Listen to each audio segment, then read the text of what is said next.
Hey GBA fans, it's your friend Choice CJ here, and I'm coming back to you guys with another week of Pick'em Crew, and I'm once again joined by the one, the only, it's Sock. Say hello. Yo, what's going on, GBA type people? It's Sock back with another week for the Discord Pick'ems. I don't know where Greg went. I'm not gonna question it though. Yeah, he might have gone off the deep end. He might be walking towards the light. I don't really know. We'll remember him fondly, I guess we'll say. All that said, you know what we're talking about today, Sock? What are we talking about today? We're talking about playoffs? Playoffs! Playoffs! Today is the day where all of the quarterfinal matches will be posted. We're posting a one day after our normal upload date, but the analyst videos have just been trickling out a little bit slowly this week. So hopefully you guys can bear with us and you don't mind too much. And before we do that, we want to do a quick recap of the Week 12 results. And after several weeks of just horrifying pick'em results, a whole bunch of red on the screen, things mostly got turned around this time. Most everybody did very well, 6-2 records all across the board, except for the fan Discord, who went 5-3. And unfortunately, due to the result of Coach Z's interference, Greg's otherwise sparkling record took a very big hit today. He went 1-7 last week. So there's actually a pretty decent chance that he could get overtaken by the fan Discord or potentially someone like Zilix by the end of this season, depending on how well everybody does. Sock, what do you think were some big surprises from the results last week? I think the biggest surprise was Aster actually beating Gatorchan. Yeah, that's a good point. But Aster, you know, he really put around a good turnaround as the end of the season came about. I think he ended up with like a 5-7 record. Definitely a lot better than when he started winless until he faced off with Stevo. So otherwise, yeah, that's the biggest surprise. Gator was a playoff contender, or I mean, he is a playoff contender. Had an amazing record and then finished on a 2-game losing streak to finish the season. Not something you usually want, especially catching fire during late season will get you really hot towards playoffs and give you a good playoff run. Yeah, if you don't believe us, just look at any of the recent New York Giants playoff runs. So, poor Patriots fans. I live in Patriot country, and nothing makes me happier than seeing salty Patriots fans. If you don't agree with that, give me an oh gosh down in the comments below. And with that, I'm going to pitch things over to Sock for a moment to announce the picks from the fan Discord for the quarterfinals. Alright, so this week for the fan Discord, you guys are locking MV and the Chim Chargers over Geo and the Giantes. You guys are picking Jolt and the Kansas City Giraffe Chiefs over the Borussia Donphan. You guys are picking Mono to lose to Chimp and the Philadelphia Scissors. You guys are finally picking Gator to beat John and the New Orleans Pelipers. Excellent. Alright, thanks for all of that information. And with that, let's now look at our matchups, first of which being the San Francisco Giantes, coached by Gym Leader Geo, and the San Diego Chim Chargers, coached by Lord MV. And if anyone's been paying attention the last couple of weeks, you know that these guys had a very exciting match in Week 11 with an amazing finish.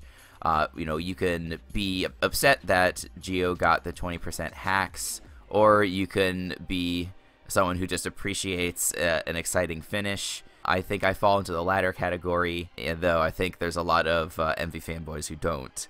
And, you know, into each their own. I'm not going to say there's a correct way that you should feel about this match. But regardless, the question now is going to be, can Geo win in a straight-up match? He did rely on that quick claw last time, and he brought double explosion, and was really able to catch MV off guard and sort of bring the match into his favor. In terms of matchup, it is definitely tough for Geo on paper. I think his best mon for dealing with a lot of MV's team is going to be the Shaman, because it's pretty good at breaking through the wall core. It's got good coverage for Gligar, Empoleon, Umungus, and Slowbro. The other nice thing about Shaman is that it does check the electrics, barring a Brave Bird Coco.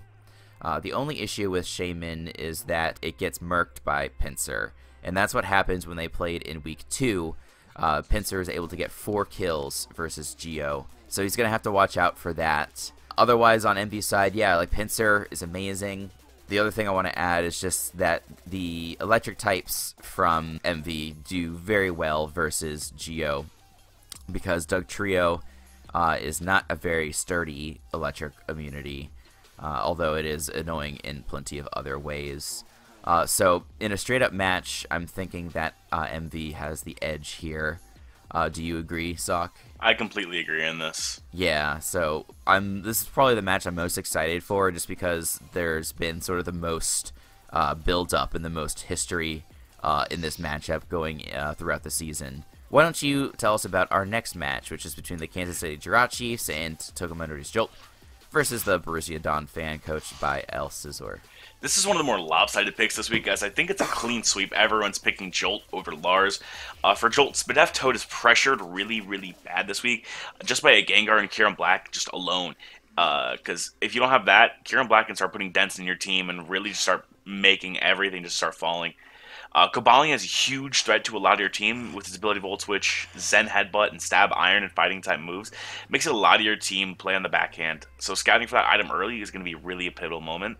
And if you can find out that Cobalion's item, it may turn the tide of the game in your favor. If you're Lars, please, for the love of God, do not get swept by a Celesteela. That's all I care about. It doesn't have the easiest time to set up, but it can do so, and a well-played Delphox can answer this thing if played correctly. I think this game is going to really come down to which side can have their breakers do more. I know it's kind of a bland statement, but whichever side has their breaker break more mons will win the matchup, and I think Jolt's just do a little bit better job at it in this game, so I have Jolt taking it. Yeah, I agree with you for sure. Jolt is, in nothing against Lars, Lars is a very seasoned battler, having made GBA playoffs in the past, winning leagues like ICBA, and overall just being a solid battler, but I think Jolt's experience and his surgical methods for team building are going to carry him here.